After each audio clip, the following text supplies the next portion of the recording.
28 घंटे हो गए सोया नहीं, लाइक लिटरली 28 घंटों से पलक नहीं झपकाई है। और सब मतलब सब लोग वेट कर रहे हैं कि ऐसा क्या बड़ा होने वाला है, ऐसा क्या बड़ा होने वाला है। और जो भी कुछ बड़ा होने वाला है आ जाएगा सामने। बट कल बीती रात कुछ बहुत ही अच्छा हुआ, और वो था Atletico Madrid versus man city का गेम। देखो सब ये कहेंगे कि यार गोल्स, मज़ा अगर जिस चीज़ में आता है ना वो होता है जब फुटबॉल मैच में गोल स्कोर होते हैं। लिवरपूल बेंफिका वाले में गोल्स की भरमार थी, 3-3, मतलब क्या स्कोर लाइन रही है। 6-4 के एग्रीगेट पे लिवरपूल ने वो टाई जीती है, और लिवरपूल अब विलेरियल को फेस करेंगे सेमीफाइनल में। बट मैं उस गेम के बारे में बात ही नहीं करना चाहता, मैं बात करना चाहता हूँ Atletico Madrid versus man city वाले गेम की। क्योंकि वहाँ सब कुछ था, वहाँ फुटबॉल थी, वहाँ डार्क आर्ट्स थी, वहाँ WWE थी, UFC थी, वहाँ जो कॉलेज की लड़ाइयाँ होती थी ना, कॉलेज के बाहर लौंडे बुला लूँगा, बहनचो तू बाहर निकल, तू बाहर मिल कॉलेज से, बताता हूँ तुझे, वो वाला सीन था भाई साहब। टनल में लड़ाइयाँ, पिच पे लड़ाइयाँ, वो सैविज ने मतलब सैविज बाल खींच रहा है ग्रिलिश के, फोर्डन को उठा के पटक रहा है, क्या कुछ नहीं हो गया कल के मैच में सिवाय गोल के। मतलब एक गोल की कमी थी, बाकी उस पूरे मैच में सब कुछ कर दिया एटलेटिको और मैन सिटी ने। पेप गार्डियोला से, जिसकी आप कभी उम्मीद नहीं करते, गार्डियोला ने कल वो करके दिखाया। गार्डियोला ने कल डिफेंसिव सेटअप के साथ अपनी टीम उतारी, और भाई साहब 90 मिनट तक एटलेटिको की नाक में दम कर दिया कि तुम गोल करके दिखाओ। और एटलेटिको मैड्रिड फर्स्ट हाफ में थोड़ी डल डल लग रही थी, बट सेकंड हाफ में भाई they went all guns blazing. But फ़ायदा कुछ नहीं हुआ भाई, कोरिया ने सिंपल चांस मिस कर दिया। जॉ फिलिक्स को हाफ चांस, जॉ फिलिक्स ने हाफ चांस बना के दिया था, वो स्पिल कर दिया। सेविच से टैप इन मिस हो गया, कॉर्नर पे जो रिबाउंड आया था। मतलब कल सारी, और 90+9 मिनट तक गया गेम, उसमें भी 3 मिनट और एडिशनल खेला गया गेम। मतलब ये मान के चलो कि 102 मिनट का मैच हुआ है, 3 मिनट और खेले थे तो भोसड़ी के 90+15 हो जाता वो, तो एक्स्ट्रा टाइम का एक हाफ तो खेल ही लेते। बट भाई अगर मैं ग्रिट, डिटर्मिनेशन और एक अलग स्टाइल ऑफ प्ले की बात करूं तो कल उसका नज़ारा हमें मैन सिटी ने दिखाया। लोग बहुत सारे ये कह रहे होंगे कि भाई गार्डियोला वेंट टू डिफेंसिव। नहीं, गार्डियोला ने सिमियोनी के साथ वो किया जो सिमियोनी दूसरों के साथ करता है, खिसिया। मतलब एक वो होता है ना कि आप सामने वाली टीम को किलसा दो कतई, और वो दिख रहा था, वो दिख रहा था एटलेटिको के खेमे में, जहाँ फिलिपे ने रेड कार्ड लिया फोर्डन पे, बॉल जीत ली थी बेमतलब में, क्यों उसने पीछे से पैर मार दिया, ऑलरेडी येलो पे था, वहाँ रेड कार्ड। फिर रेड कार्ड के बाद वाला जो हंगामा चला है 3-4 मिनट का, भाई साहब। मतलब मैं मेरी 2:30 बजे की ट्रेन थी, तो मैं 2:10 पे निकला था, तब तक माहौल एकदम शांत था। उसके बाद भाई 2:10 के बाद मैं ऑटो में था, तो मैं अपना फ़ोन पे देखता रहा मैच। भाई मज़ा आने लगा यार, मतलब रेसलमेनिया क्या ही इवेंट होगा भाई कल जो सिटी और एटलेटिको ने दिखाया है। भाई सिमियोनी चिल्ला रहा है, सेविच बाल खींच रहा है, सेविच चढ़ा जा रहा है रेफरी के ऊपर, और इतना सबके करने के बाद भी भाई दोनों लेग में सेविच ने उसके बाल खींचे ग्रिलिश के, बट कोई उस पर वो नहीं हुआ, कारनामा नहीं, उस पर कार्रवाई नहीं बैठाई गई। फिलिपे गया रेड कार्ड के बाद, एटलेटिको ने आखिरी पुश मारा, और आखिरी पुश में उनके पास एक चांस भी आया 1v1 की सिचुएशन में, जहाँ हो गया था एड्रेस कोरिया, बट वो स्पिल कर दिया। अगर मैं कल के गेम की बात करूँ तो भाई John stones and Laporte had a wonderful game defensively, क्योंकि एटलेटिको के प्लेयर्स बहुत ज़्यादा परेशान कर रहे थे, but man city came well prepared.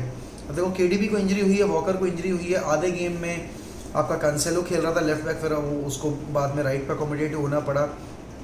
यहाँ पर कल फोर्डन इंजरी के साथ पूरा गेम खेला है भाई। वो आखिरी में जो सिमियोनी चिल्ला रहा था फोर्डन की, वो किंग मतलब एक सार्केस्टिक सी जो स्माइल थी ना भाई, क्या ही था वो। मतलब इस गेम में फुटबॉलिंग से, अगर मैं फुटबॉल से हटकर बात करूँ तो सब कुछ हुआ है, और फुटबॉल भी हुई है टेक्निकली अगर मैं देखूँ तो। सिमियोनी पहले हाफ में प्रेशर एब्जॉर्ब किया, सेकेंड हाफ में जाकर he went all guns blazing और वहाँ पे अटैक करने की कोशिश की, और 3-4 बार कॉटअप किया भी। सिटी का अगर मैं बात करूँ तो कोई रियलिस्टिक चांस उन्होंने बनाया नहीं पूरे गेम में, सिवाय वो एक गुंडोगन के चांस के अलावा।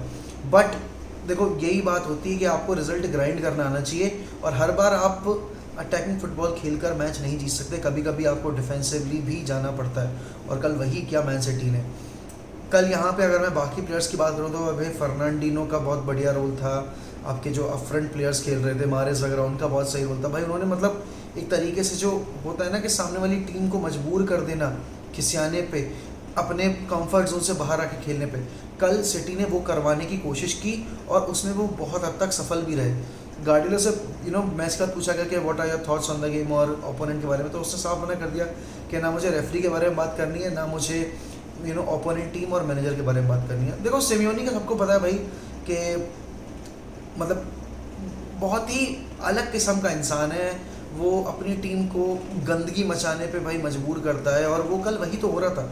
It was actually not a football match, it was actually a wrestling match, क्योंकि लड़ाइयाँ हो रही थी। फिलिपे भाई हाथ पैर फेंक रहा है इधर से उधर, सैविच हाथ पैर फेंक रहा है इधर से उधर, हर एक प्लेयर टैकल मार रहा है। बट उनके पूरी टीम में अगर मुझे 2 प्लेयर पॉइंट आउट करना जो अच्छा खेले, तो सबसे पहले मैं नाम लूँगा लोरेंते का भाई। लोरेंते ने पूरा गेम उनके लिए रन किया थ्रू द चैनल्स। वो बीच में ऑपरेट करने की कोशिश कर रहा था, वो पीछे जाकर डिफेंड भी कर रहा था, बॉल आगे लेकर आ रहा था। और दूसरा था जाओ फिलिक्स का गेम डिसेंट था, उसने अच्छे मौके बना के दिए, एक ग्रीजमान के लिए, एक कोरिया के लिए, बट वो कन्वर्ट नहीं हुए। But on a whole Atletico Madrid की परफॉर्मेंस सेकेंड हाफ में बहुत अच्छी थी। उन्होंने कई बार मैन सिटी को उस फेज़ में पकड़ा जहाँ वो स्कोर कर सकते थे, बट मतलब उससे नहीं होता कि आपने कितनी बार पकड़ा है, आपने स्कोर किया है या नहीं किया है। देखो स्कोर लाइन आपको दिख रही होगी 0-0, बट ये गेम जिसने देखा है उसको पता होगा कि इस गेम में कितनी एंटरटेनमेंट हमें मिली है, और कितनी एंटरटेनमेंट अगर एक गोल और आ जाता है इस गेम में अगर एटलेटिको का, तो और कितनी मिलती, क्योंकि वो 90 मिनट्स का समय हमें पता ही नहीं चला। स्पेशली वो जो 75 मिनट के बाद का समय था ना, वो कब निकल गया पता ही नहीं चला। भाई टनल में लड़ाइयाँ हो रही हैं भाई, वहाँ आपका क्या नाम है उसका, अरे यार कौन, अरे मैं नाम भूल गया, फक, डिफेंडर ही है भाई, वो उसके ऊपर वॉकर के ऊपर थूक रहा है, सैविच ग्रिलिश के बाल खींच रहा है, फोर्डन का गला पकड़ रहा है, स्टर्लिंग का गला पकड़ रहा है, स्टर्लिंग को हेडबट कर रहा है। भाई क्या कुछ नहीं हो, पुलिस लगा दी भाई टनल के अंदर। कैन यू इमेजिन ये गेम। और देखो अब जो सेमीफाइनल में भिड़ने वाली है, it's again going to be Spanish side, वो भी मैड्रिड की है, तो सिटी को वापस मैड्रिड में आना पड़ेगा। बट इस बार रॉयल्टी में खेलना है उन्हें, क्योंकि वो अब सेंटियागो बर्नाबाउ में खेलेंगे, तो रॉयल स्टेडियम है, रॉयल क्लब है, वो बेंचमार्क है यूरोपियन फुटबॉल में। दूसरी टीम है आपकी विलेरियाल इस सीज़न की अंडरडॉग है, और उन्हें खेलना है लिवरपूल के अगेंस्ट। लिवरपूल ने भाई कल पोजीशन डोमिनेट किया, बट बेंफिका ने उनको उस वक्त पर पकड़ा जब वो सबसे ज़्यादा कमज़ोर थे। 3-3 का स्कोर रहा भाई, बहुत ही एंटरटेनिंग गेम था गोल्स के बेसिस पे, और बेंफिका ने प्रेशर एब्जॉर्ब करके जो काउंटर पे हिट किए हैं गोल्स, भाई काबिल तारीफ। विलेरियाल वो करने में माहिर है। विलेरियाल इस सीज़न के सिर्फ और सिर्फ 2 ही गेम हारी है, वो दोनों गेम हमारे अगेंस्ट हारी थी। तो देखने वाली बात होगी भाई कि सेमीफाइनल में क्या अप्रोच रहेगा विलेरियाल का और मैड्रिड का, क्योंकि मैड्रिड काफ़ी कमज़ोर थी चेल्सी के अगेंस्ट सेकेंड लेग में, बट वो चैम्पियन मेंटालिटी, वो मेंटालिटी जो एक टाइटल जीतने वाली टीम को चाहिए होती है, वो है मैड्रिड के पास, और उनके पास एक अच्छा मैनेजर है पेप गार्डियोला। भाई 9 सेमीफाइनल यूसीएल में अलग अलग ईयर में, can you, I mean this is just brilliant, this is just extra ordinary.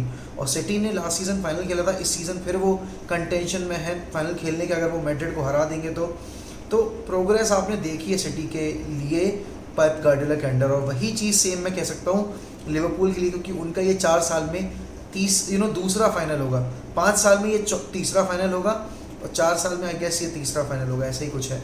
तो क्योंकि वो उनका जो एक फाइनल जो वो हारे थे वो मैड्रिड के अगेंस्ट ही हारे थे, तो मैं तो चाहता हूँ भाई मैड्रिड वर्सेस लिवरपूल हो, मज़ा आएगा देखने में। वापस से क्या लिवरपूल बदला ले पाएगी, मैं जो कि मैं नहीं चाहता हूँ कि वो ले। और कहानी कितनी अच्छी रहेगी कि ना बेल आकर फाइनल में स्कोर कर दे लिवरपूल के अगेंस्ट फिर से एक बार, और एलिसन वापस से वही गलती करे बेंजेमा के अगेंस्ट। बट वो तो सब ख्याली पुलाव है, ये तो सब कहने की बातें हैं। बट भाई कल का मैच एक प्रॉपर एंटरटेनिंग मैच था, प्रॉपर एक रेसलिंग मैच था भाई, मैंने थरली इन्जॉय किया। आप बताइए कि आपको कितना मज़ा आया कल के एटलेटिको वर्सेस मैन सिटी वाले गेम में, और लिवरपूल वर्सेस उस बेंफिका वाले गेम में, और आपको क्या लगता है कि अब सेमीफाइनल में सिटी और रियल मैड्रिड में कौन जीतेगा, और लिवरपूल और विलेरियल में कौन जीतेगा?